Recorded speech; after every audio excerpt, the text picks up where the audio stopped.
Yeah, it's an under radar trade because there was just like it was very little talked about due to how big some of the trades were today, or that day. But I feel like for me, the Reds, the Commanders, Whoa. Hold on. the Commanders, Can't say that now. Can't say that now.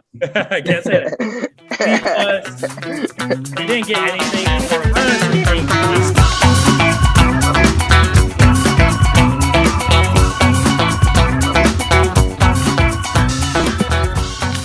What's going on, everybody? How are we doing? Welcome back to the lunch table. I am Big Teist, as always, joined by my five co-hosts here, Trev, Bush, Dimaj, Saya, Dilly.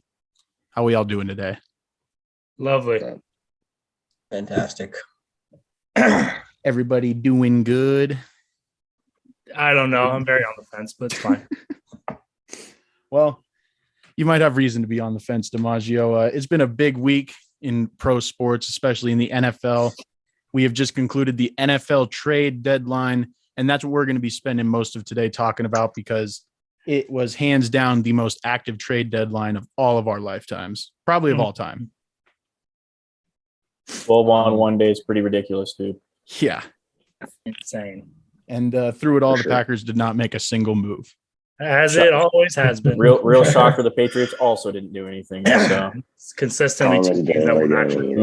might have just a hunch. Might have could have gotten rid of Nelson Aguilar, who hasn't done anything for the past like 7 weeks or so. Maybe got some like a third round pick, maybe like a 6th round pick off from something. I was about to say third round, Jesus. But yeah, nothing. No, you got nothing. I wouldn't give a bag of chips for Nelson Aguilar and the I Packers. mean, hey, after that week two, I was like, damn, he's about to have a great season, dude. Fucking a touchdown, a mean touchdown, 100 yards, like 6 receptions. I was like, oh, it's gonna be a great year. No, dudes get nothing done. Well, let's talk about some of these trades that actually did go through. The teams that actually have some balls and some determination to do something and not just stand still when you're clearly struggling. You know what? We're not going to get into it. Let's we have a couple of trades that went down in the days leading up to the deadline. So we'll start with those and we're just going to run them down and then give like kind of all of our personal grades on how we think each team came away from the deal. So let's start with the Robert Quinn trade. Robert Quinn obviously was shipped from Chicago to Philadelphia in exchange for a 2023 4th round draft pick. DiMaggio, we'll start with you because obviously your Bears were the ones who gave away Robert Quinn. What do you think of the trade? I think honestly it's A on both sides. You guys might look at me like I'm crazy for saying that, but Robert Quinn has 1 sack on the season. Both of the players behind him, Travis Gibson and Dominique Robinson, have been more productive and less time played.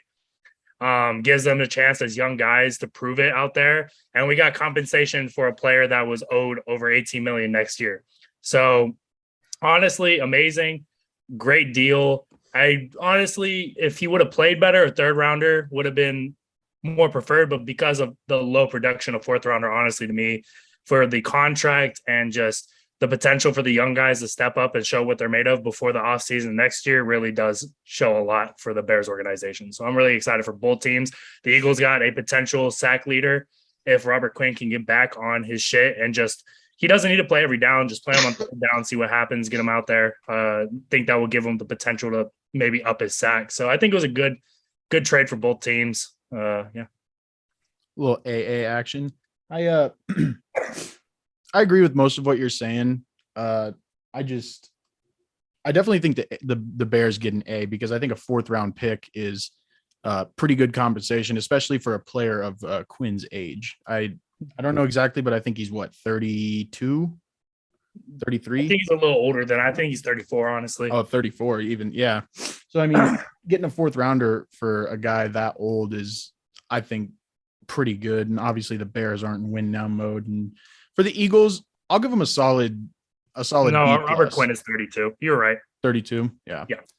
But still, I don't give him any more than like 2-3 years left in his career. I'd be surprised, but they're going to be good years. Yeah. They might be pretty good years. You hope. I mean, considering he had 18 sacks last year, there's the potential for him to break off in the second half of the season on a better team that consistently is going to be pass rushing because they're always going to be ahead. So I agree with Tice. I think getting a fourth round for him just because of the fact that he's older and his production hasn't been fantastic this year. It's great. You guys can look forward to something new, something in the future. That's always good for you guys.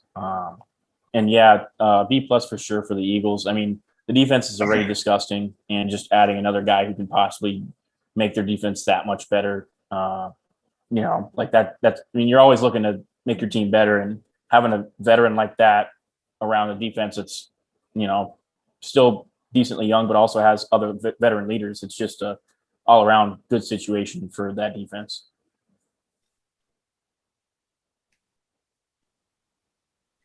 Oh yeah. Anyone else got any thoughts on it before we move on to the next one here? I'm really stressed about the next one. I'm not gonna lie. Yeah. There's a few next ones that I'm stressed about. Coming. Yeah, don't worry, coming. DiMaggio. It's I don't think the very next one is the one you're stressed about, Thank because God. the next trade that happened before deadline day was Kadarius Toney being traded from the New York Giants to the Kansas City Chiefs in exchange for a 3rd and 6th round pick in the upcoming 2023 draft. For the Giants on this one, I don't know. It's tough because it's not like they were really getting any production out of him anyways, but he's such a young player with so much potential that just like, despite the fact I'm going to give the Giants a C, and then I'm going to give the Chiefs a B, because again, it's not like they're trading for some like for sure Pro Bowl level player. He's shown flashes, but like, I don't know. I don't think it was like an absurdly good trade for either team. I feel like we're overhyping a little bit just because he went to KC. Yosai. Yeah, this is definitely a trade that is good, but not great for both teams. I think equally, I'm gonna go C plus for both sides, because I feel like giving them both a C in general is right at that like medium line where you don't exactly know if it's going to swing good or bad. I think grabbing a 3rd round pick and rather than like a 4th or 5th is probably better. Greg, just staying in the middle of those day 2 picks. A lot of stars really come out of those day 2 picks, and those day 2 picks are very valuable. And personally, I think the Giants win this trade just because, like Ty said, Tony wasn't buying into the Dable mentality. Didn't really want to play, so ship him off for practically anything you can get. And that's the other thing is they my bad, DiMaggio.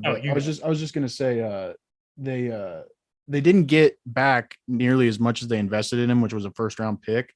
But at the same time, you got to feel like the GM and Dable are almost thinking like what they're getting back is kind of house money, because that wasn't their draft pick. That was the previous regime's like fuck up, I guess you could say. So whatever they could get for him is more than they had. But I feel like it was definitely a definite like B grade for both, like maybe B minus. And the reason why I'm saying that is because obviously Giants get a 3rd round pick, great compensation for a player that's basically only played 2 full games in his whole career so far.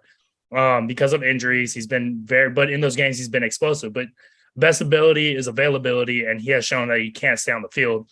But he goes to a Chiefs room that the Chiefs already have a crowded wide receiver situation. So if Kadarius Toney doesn't work out, it is what it is. You still have a lot of decent receivers. But if Kadarius Toney blossoms and turns into what that 1st round pick was supposed to be, he'll be the number 1 receiver on that offense and add so much explosiveness. And honestly, if he stays healthy, he could be very similar to a Tyreek Hill level player. Great speed, easily one of the shiftiest, if not the shiftiest receiver in the whole entire NFL when healthy. It gives them so much versatility. And if he can stay healthy, the Chiefs honestly win this trade by far. I'm with that, DiMaggio. I agree with you 100%. I was about to say, I feel like a C plus is just kind of too low in this situation. I see where you're coming from. It's like for the Giants, it's like 1st round pick, it hurts a little bit, but getting those two picks are awesome for your team. Again, looking to the future. But then with the Chiefs, I see there's a whole lot of upside to the kid. I mean, he's young, he's explosive. Granted, he's injured a lot right now, but I mean, with a guy like that, with Patrick Mahomes, young in his career, it could be something that shocks the world right away, you know. So I don't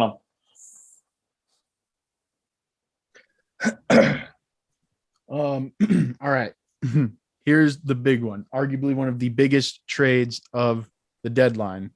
The Chicago Bears trade perennial all-pro linebacker Roquan Smith to the Baltimore Ravens in exchange for a package of linebacker AJ Klein and 2023 second and fifth round draft picks.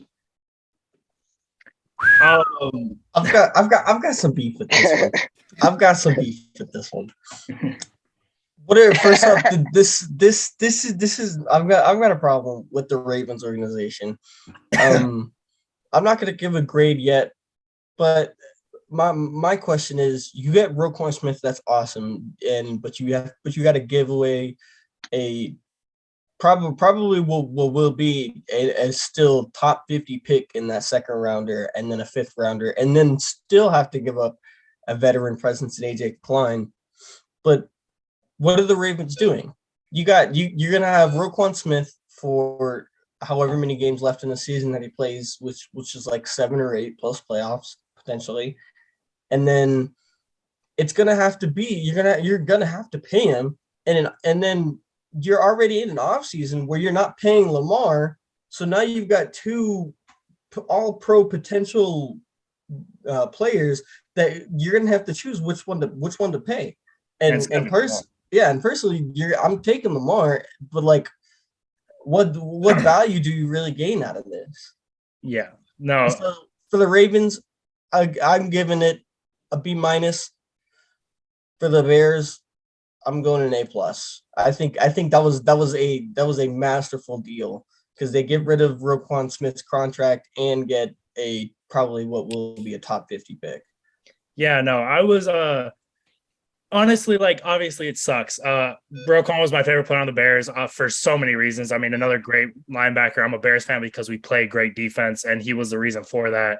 But when you look into the grand scheme of things, Roquan was commanding over $20 million, and we had bigger issues to fix in this offseason. Off-ball linebackers are plenty in this league. And I know he's an all-pro, but you can get very similar production from a non-all-pro that you sign in free agency for $10 million less. On top of that, you look at the compensation they got, the second round pick and the fifth round pick.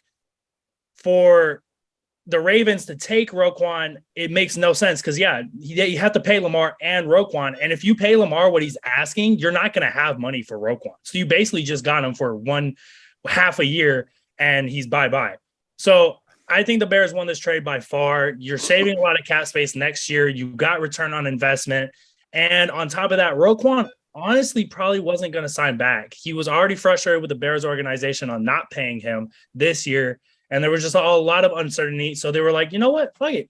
Let's send him away, get some compensation back, which was a lot. And everybody that I've talked to recently was like, why didn't you get a first round pick? Roquan was worth so much more. You should have just paid him. And I'm like, I wanted to pay him, but you have to look at the fact that off-ball linebackers are not getting first-round compensation or millions and millions of dollars. Majority of them are in that 15 mil range, and the only ones that are above that are like Fred Warner, and even like Bobby's not like the highest paid middle linebacker in the league, I think. Fred Warner's contract is significantly more than almost any off-ball linebacker right now. So I feel like the Bears, I think easily an A+ with just how this current situation is. And I think the Ravens, it's still an amazing player, but with the whole situation and how much does it really add to your team, there were so many other things that they needed to fix. They needed to fix wide receiver. The running backs are consistently hurt at this point. I feel like there was just so many other issues that they could have addressed. So I feel like with that, I'm going to say a C+. It was just a very interesting move by them. It doesn't make sense in the long term for me. Yeah, I pretty much agree with what both you guys are saying. The Ravens just aren't really in a position to be going out and getting like rentals. How are they not going to get Lamar Lamar a weapon? Yeah, exactly. Yeah. Yeah, and the Bears, I personally think that they could have gotten more for Roquan. I expected if he was going to be traded, I expected a first round pick to be part of the deal, but I think it's a solid B trade for both teams. Maybe a C plus for the Ravens and B minus for the Bears. Is where I'll go. But yeah. fair enough. All right. Moving on to the actual deals that happened on deadline day. It all started that morning with TJ Hawkinson being traded within the fucking division. Fucking believable, The dude. Vikings, along with 2023 and 2024 fourth round picks in exchange for a 2023 second and a 2024 third from the Vikings. The richer What got richer the and the poor fuck? got poorer, man. Yeah. Like the fucking Lions were bad to begin with, but the only thing that was keeping that team in contention was having a good offense. And you just lost one of your playmakers. And yes, he wasn't the most productive on the season. He had like one big game, but the amount that the defenses have to plan for and scheme against when TJ Hawkinson's on the field versus when he's not is tremendously different. And now that he's gone, you're losing a great run blocking tight end, a great pass catching tight end, someone you have to scheme against every week. The Lions are just getting worse and worse. And I feel like when you look at the grand scheme of things, the Vikings, yes, they got better. It wasn't like a super needed move. Like I feel like TJ Hawkinson's going to just have a very average stat line because he has to compete with Adam Thielen and Justin Jefferson for receptions. Yeah. And you still have Dalvin Cook and Madison who are getting hella carries right now. And even KJ Osborne. The Vikings gave away a lot. And it's honestly looking more and more like the prediction in the NFC North I had is coming to fruition with the Vikings on top, the Lions at the bottom, and the Packers and the Bears just doing whatever the fuck they're doing. So I feel like the Vikings, just because it wasn't like a crazy, like the offense is still going to be good whether you had them or not. I feel like that's just a B grade for the Vikings. I'm giving the Lions a fucking D plus. Like, yeah, they got good compensation, but you gave away a young star that was still on a rookie contract on a bad team already. You needed to keep building around this team, and you just gave up one of your biggest assets. Like, that made no sense. I agree with you, Machio. I mean, that dude is arguably like a top 7 tight end in the league. And, I mean, you're already bad. You gave away one of your top 3 weapons on your entire offense. It just doesn't make any sense to me why they, and it just doesn't make any sense to me. And then for the Vikings, I mean, like, yeah, they didn't really need him, but it just kind of just adds to, just like, what the fuck are the Vikings doing? They're just popping off for no reason. And then it's just like, now you have basically their entire offense can catch a fucking ball and take off, miss a tackle, or make someone miss and take off for fucking 70 yards. Like, Vikings are dangerous. I just don't understand, dude. It's just like that one. There was a bunch of stuff that I saw during the whole day. I was just like, damn, like that's crazy. And then that one, I was just like, what the fuck? I think that one just really is like us being like fans being able to see through the glass a little bit on what the Lions actually are, and the Lions still are a team that doesn't even know what they're doing. Same old Lions. Yeah. As of right now, they're a poverty franchise and will continue to be so. As of always. And always will be. I love it. Yeah, no, for the Lions, this is easily a D minus, flirting with just being an F. Yeah. Not only do you give away Hawkinson, who is a Pro Bowler and a former like 8th overall fucking pick, they gave away 2 4th-rounders too, just to get a 2nd and a 3rd. Again, just terrible return on investment. And they take away from one of the bright spots of their whole fucking team. And then for the Vikings, I think this is an A, just because not only do they have to give away a 2nd and a 3rd, but they get 2 4ths, one each year to, replace those picks. Obviously it's further down the board, but they're still they gave up end up with the later. same amount. Sorry, Tice, but the thing is, like what I want to point out is that these Lions picks that will be the Vikings picks are going to end up at the back end of the draft, because the Vikings are more than likely going to make the playoffs these next 2 years, and those are going to be in those high 20s. With those Lions picks, they're going to be in those top 10s, top 15s. Yeah, that's true. It should be the top 5s. So yeah, I mean the 2024 3rd for the Vikings, and 2024 4th from the Lions might end up only being 5 picks apart. Yeah, but that's just astonishing, bro. It's good for the Vikings though, because blasphemous. Irv Smith obviously went down this week with the high ankle, gonna miss like 10 weeks. So there is they make an upgrade at the position to replace him. The Vikings are dangerous, 6-1, and it looks like they're only getting better. So that's just I give the Vikings a solid A. I just can't. I will not be able to wrap my head around that for the that one fucking shocked rest of the the fuck year. out of me when Yeah, I read that's Yeah. That one was Oh, dude, that one. all right, moving on to the next one. Again, staying in the NFC North. This time the Bears on the receiving end, as Trev, your Pittsburgh Steelers ship out Chase Claypool to the Bears in exchange for a 2023 second. I think the Steelers won the trade, if I'm being honest. I do too. For right now, at least. We got what looks to be a really early 2nd round pick for a receiver that wasn't a cornerstone piece to our offense. And we have a rookie receiver who's probably going to take that 1 or 2 receiver spot. And the Steelers have been historically good at drafting wide receivers. It's not like we can't do it again, especially with that being on the board for KP. Oh yeah, which would be wild. But no, I do like Chase on the Bears. I think it gives Justin something to throw to. Before DiMaggio goes real quick, I'm going to say I think it's a great pickup for the Bears. I mean, he's definitely shown. I mean, his rookie year, he showed a ton of flashes of being somebody that you want on your team.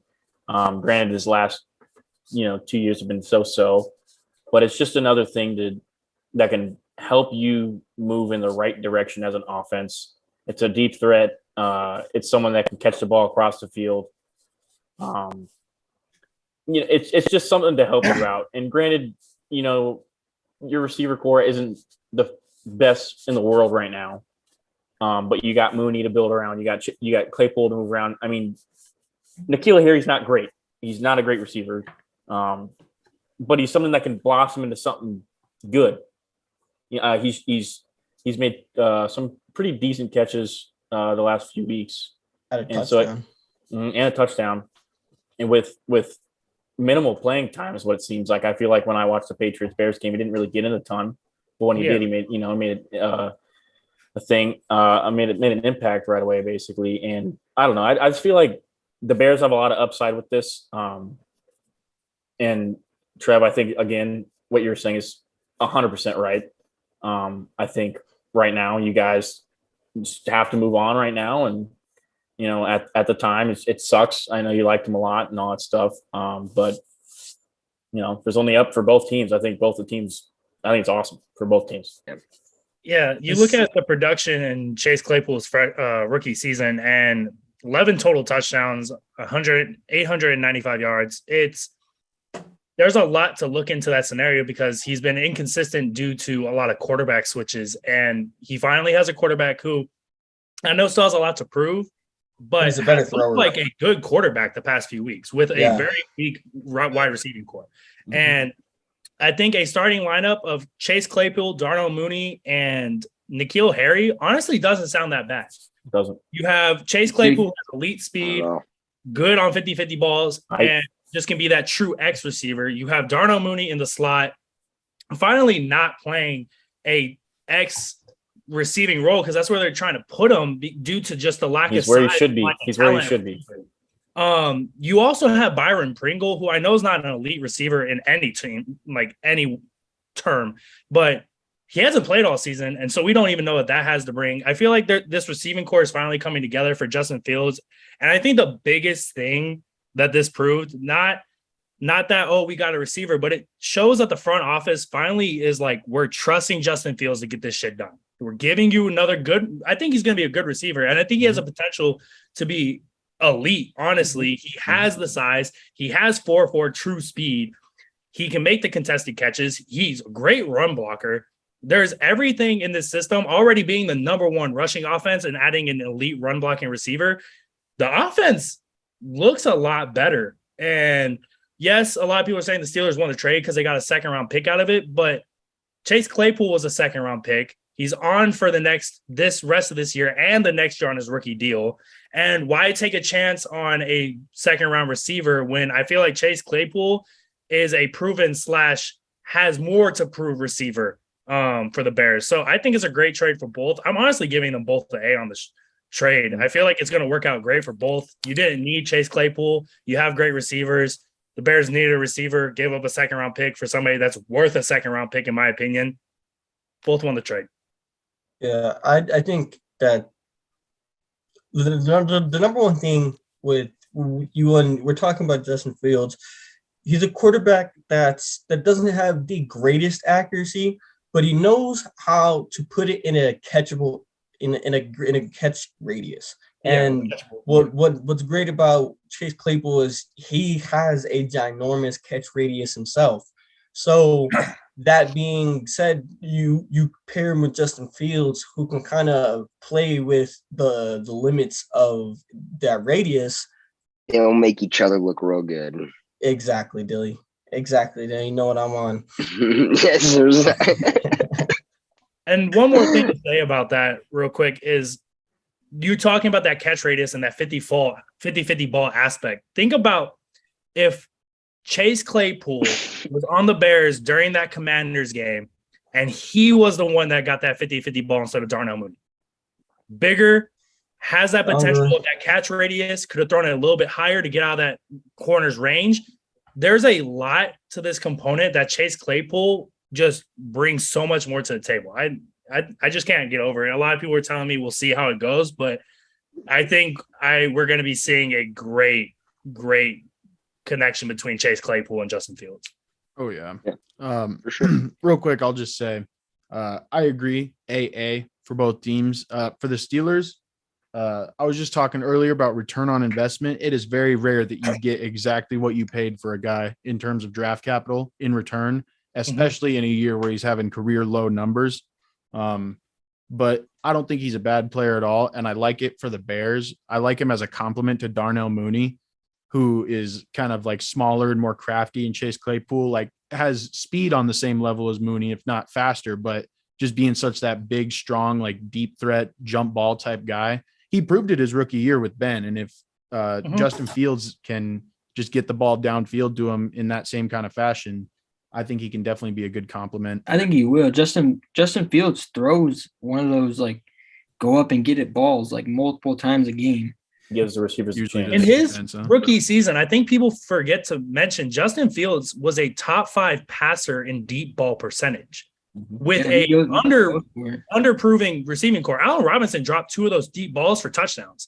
You get Chase Claypool, who has better speed and has shown that consistency of getting that one-on-one matchup and making the play.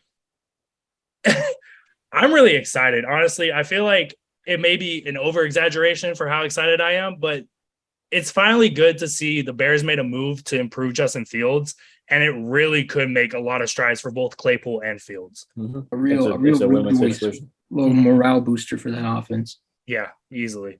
Oh yeah. Especially with that backfield trio with Herbert, Monty, and Justin Fields. Yeah. You got speed out. You got speed out of the gun right there, you know. Speed, Oh, yeah. power, the ability to run basically everything.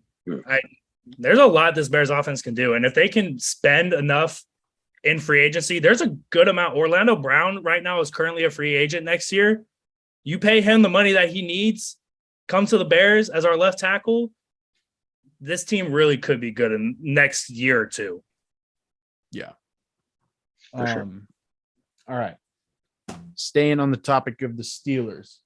After getting rid of Chase Claypool, they went out and got William Jackson III from the Commies, as well as a 7th round pick in exchange for a 2025 6th round pick.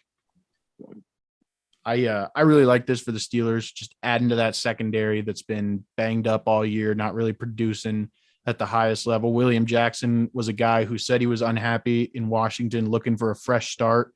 I feel like they were ready to move on. He was ready to move on. Both teams didn't really give away like too much crazy draft capital. I think it's a solid B+ for the Steelers, and I'll say B- for the Commanders. That's perfect rating for sure. I feel like it was, it's an under radar trade because there was just like, it was very little talked about due to how big some of the trades were today, or that day. But I feel like for me, the Reds, Hold on. the Commanders, Can't say that now. I can't say that. Because they didn't get anything for, I honestly think, a still decent corner in this league. Steelers B-. They didn't give up too much for potentially a starter on the team, so it was good, but your team's not good this year. I don't get when you trade for things that really you didn't need too much. Yes, they're banged up this year, but next year when they're healthy, they didn't really need William Jackson. And there's not even like, he might not even start next year when everybody's healthy. So there's a lot to go around that trade. Yeah, it's good for this year, but what are you playing for this year? Like, I know the main thing for me would be Kenny Pickett's development. You're not playing for a Super Bowl this year. I really don't think you're playing for the playoffs. I think you're playing for Kenny Pickett to show that you could be that franchise guy. And I don't know. It just didn't really do too much for me as anything. Yeah, that's an all right pick or a pickup. I'm not too mad about it. I mean, we got a guy that can't help us right now. It's in the wrong scheme, and that he'll blossom in a different scheme. So I guess we took a chance on that. But for a guy that was rumored to get cut if he didn't get traded for, yeah, I mean, we got him for like free, so can't be that mad about it. Yeah, true. All right. Moving on to the second big blockbuster, I'd say. This might even be a bigger trade than the Roquan trade, just considering like the players move. But obviously, I'm talking about former Pro Bowler, All-Pro pass rusher from the Broncos, Bradley Chubb, being traded down to South Beach, Miami, in exchange for running back Chase Edmonds, as well as a 2023 first-round pick and a 2024 second-round pick. And the Broncos also sent a 5th-round pick with Chubb in 2025. The Dolphins are the best team in the AFC. Whoa. I'm saying it right now. You can say what you want about that. They are on pace to have 2 receivers over 1,500 yards, 2 running backs over 900 yards. Never seen before in this league. They just added the one position that they were weak on this season. And the Bills, who are projected to be the best team in the AFC, their only loss to the Dolphins. And Tua, every game he's played and has won. So I don't think everyone clowned me for drafting Tua in fantasy. We were in the live chat and y'all were like, L pig. I was like, and like, I didn't say nothing. He's the reason I'm on a 5 streaker. The Dolphins are the best team in the league. Not the league, but in the AFC. I'll say they can now sit atop with the Bills and the Chiefs in the AFC. Easily. They're in that discussion. Like you said, the one thing that they were below average in, they just went and got a top 5 guy at. Yeah. So, or top 10 guy at. wherever you want to put Bradley Chubb. But regardless, that makes their defense just as more lethal. Now they're pairing him with another first round pick or second round pick that they got in Jalen Phillips, and You're right. And Jalen Phillips is also That's a a top dog. 10, a top 10 guy in pressure rate. Mhm. So pairing him with Bradley Chubb, who will finish the pressure and get that sack, it's crazy and very deadly. These Dolphins, very crazy. All I'm saying is it'd be a great time to be down in South Beach. You know you got got the Dolphins. You know you got the Miami Heat. It'd be a great time to be down in South Beach. Can we also recognize that? Can we just say the Dolphins won that trade at this point? Yes, With the Niners, 100%. they got Tyreek Hill out of it, Bradley Chubb out of it, and Jalen Waddle out of it. Yeah. Easily won that trade by a mile. Not because Trey Lance is bad, but because he still hasn't shown anything, and all the players that they use those first round picks on have already shown more. Amazing. They won that trade because guess who the Niners don't have? Tyreek Hill, Jalen Waddle, and Bradley Chubb. Yeah. Don't forget Trey Lance isn't playing because he's hurt. Yeah. So they also don't have him. Dude's got fucking glass ankles. But yeah, no, the Dolphins are already crazy good. I mean, all that needs to be said about that trade has already been said, but I'll just take this opportunity to say that all them Tua haters out there are just mad at this point because that dude is fucking good. Yeah.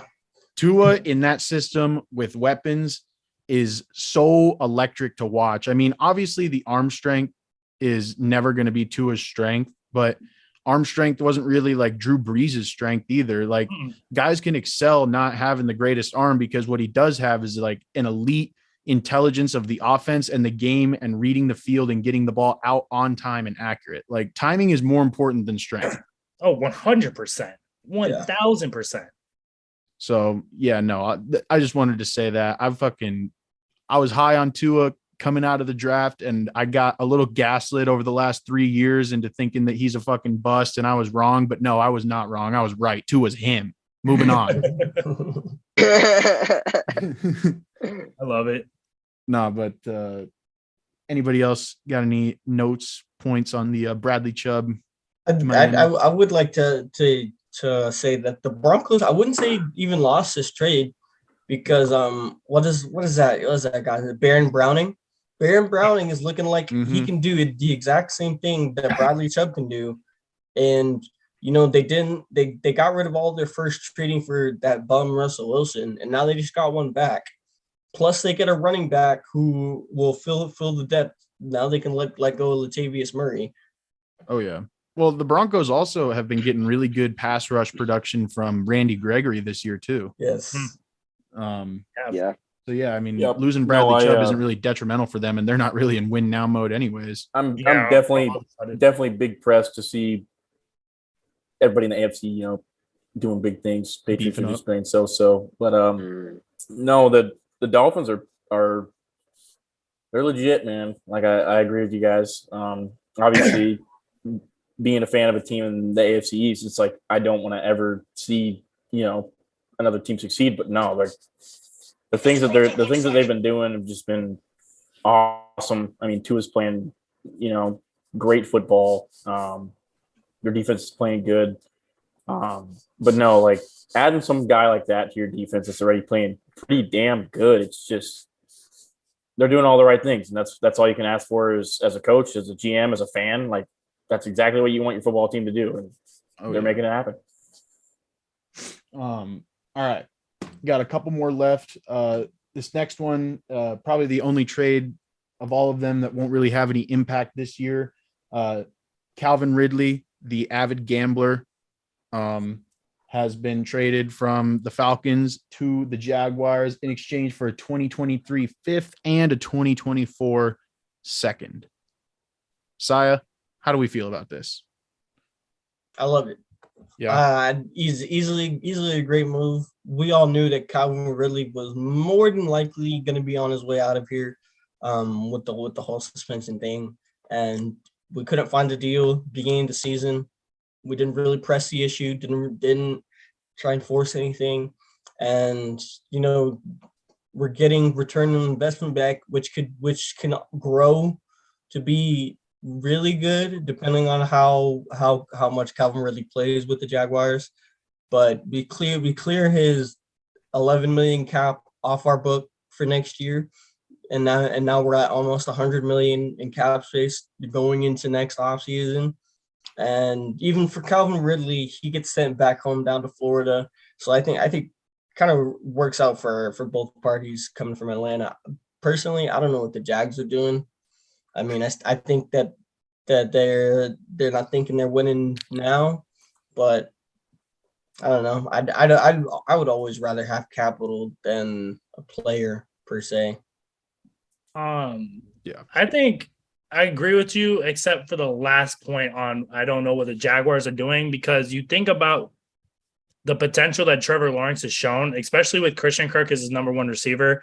I'm still not believing that he is a true number one. He's had great games, but it's because of elite volume. And when you add a guy like Calvin Ridley to the mix, who is a true number one receiver next year, and Trevor Lawrence gets that time with him, Trevor Lawrence could be special. Truly could be special. And this is them sending a second round pick potentially based off of contracts and things like that for a guy that really could put Trevor Lawrence into an elite tier. I mean, you saw it in college. It's definitely like the potential is there. The opportunity is going to be there. He's gonna get his volume as well. My thing is, you just don't know what you're gonna get in Calvin Ridley. I mean, he says he's been working. He says he's been on his grind still, but a year off, especially when you're gonna be 27 when he gets back to the NFL, he gets not necessarily young, not necessarily old. I just feel like along with his age, his play might be stuck in the gray zone. Yeah, no, could agree with that. Oh yeah. Well, either way, congrats to the Falcons on getting some return for him, and congrats to future FanDuel brand ambassador Calvin Ridley on becoming a Jacksonville Jaguar. The team he betted against. Yeah. Mm-hmm. All right, moving It on. all comes full circle. The Miami Dolphins, obviously they got rid of Chase Edmonds in the Bradley Chubb trade, needed somebody to fill that spot. So they go out and trade for Jeff Wilson from the San Francisco 49ers in exchange for a 2023 fifth. I don't know. This is just kind of another one of those like under the radar trades. Not surprised that McDaniel goes and gets one of his guys back from the Niners, just like he did with Mostert in free agency. But yeah, I mean, I'd give it an A. Obviously, he's going to be in that committee in the backfield with Mostert and stuff, but pretty solid trade. Jeff Wilson's only like 22, 23, pretty young. Yeah, I feel like this trade is under the radar, but really could be a game-changing move just because you wanted Chase Edmonds to be that pass-catching role and do something out the backfield with Raheem Mostert charging and leading the way. But now you have two guys that at any point in time could do the exact same thing. And so defenses have to scheme against that. And honestly, they're projected to both finish at around 900 yards each. And if they really start pressing the ground game, they could both finish over 1,000 yards as not elite running backs, in my opinion. So the Dolphins are really just making moves to say, like, we're here and y'all have been fucking around a little too much while Tua was hurt, because we're back in business and we're winning as many games. And they really, with their schedule, they could go undefeated the rest of the season. I know they have to play the Bills again, but they already worked them with a worse team that they had that game, and Tua having 2 concussions in that fucking game. So, like, I feel like the Dolphins are just shouting at the league right now. Oh yeah. The Dolphins will play the Bills again on December 18th, and all they would need, because they're 5-3, the Bills are 7-1, 6-1. So all they would really need is the Bills to drop one game and they could take the division lead with another win over the Bills. So yeah, should be really interesting. All right. Last one, staying in the backfield with the running backs. This one really surprised me. Not because of who went and traded for him, but because of like who actually, like what team traded their guy away. The Colts trade away Nyheim Hines to the Bills in exchange for Zach Moss and a 2023 fifth round pick. Not the guy I expected to be traded. But I mean, I like it. I think that Hines is kind of a similar like scat back kind of like dual threat type player as Singletary.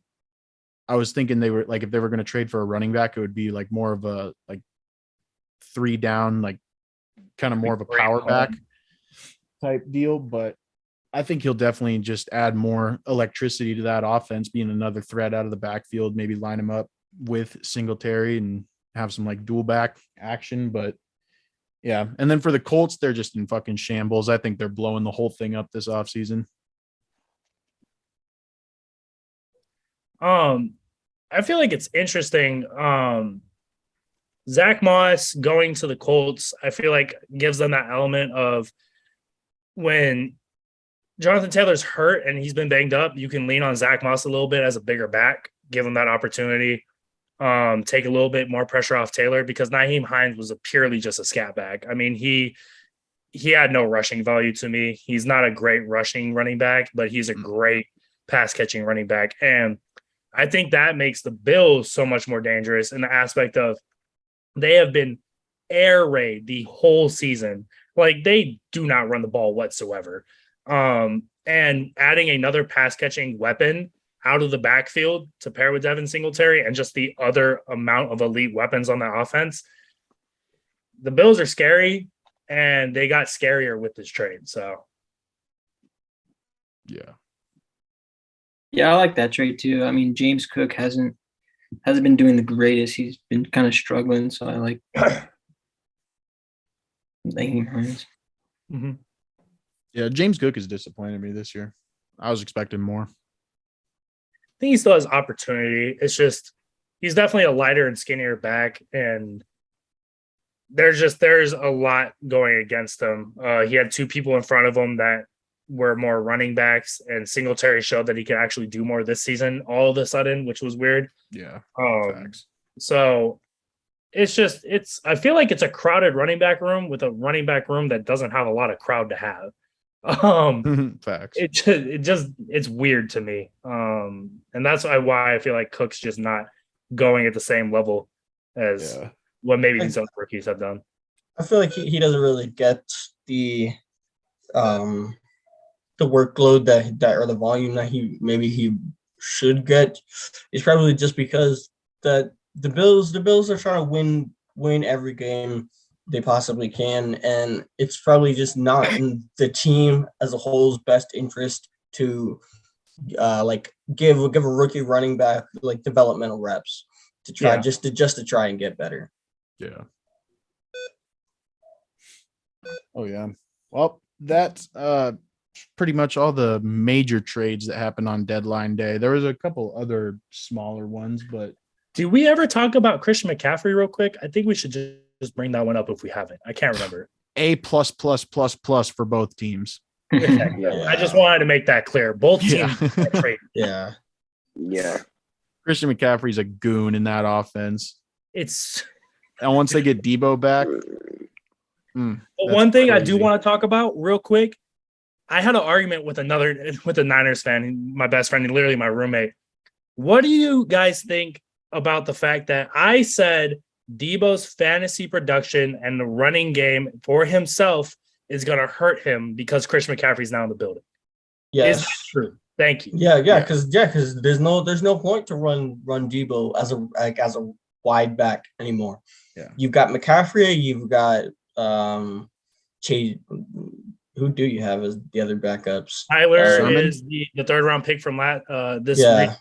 And then when Elijah Mitchell comes back. Yeah, Elijah Mitchell. Yeah. So they've got all these running backs that they're more than likely going to keep cycling through, even because McCaffrey has had injury problems himself. So they're not going to work McCaffrey to the ground, and which means they're not going to give Debo any sort of run at all. Like he's going to be a receiver once again with gadget playability. Yeah. Mhm. Oh yeah. All right. I know Tice before you say anything. Mm. Just the Falcons we're slightly more active. We got Rashad Fenton from the Chiefs for yes. seventh rounder, and then we traded away Dean Marlowe, and for a seventh rounder. And all I gotta say is, if you're giving up a 70-yard Hail Mary touchdown to PJ Walker and DJ Moore, you better get the goddamn fuck off the team. And it's exactly what Terry Fontenot did. That was amazing. I love that. Well said. There will be none of that shit going on in our secondary. Oh yeah. All right. Before we wrap this one up today, Trev got another round of start bench cut for us. Yes, sir. I got 3 more for y'all. Bet. Before we get started here, every player in their prime. Bet. Let's go. Okay. Starting off, we got Cam Jordan, Okay. Cam Hayward, Okay. Calais Campbell. Oh fuck! Wow. See, prime Calais Campbell was a Mm. Cardinal, and man, he was a dog. Little bias, but I'm gonna start Cam Hayward. I'm gonna bench Calais, and I'm gonna cut Cam Jordan. Yeah, I think I got to do the same thing. Start Cam, bench Calais, cut other Cam. Other Cam. Yeah. Fuck. This one probably is the hardest one we've done so far for me. That is really tough.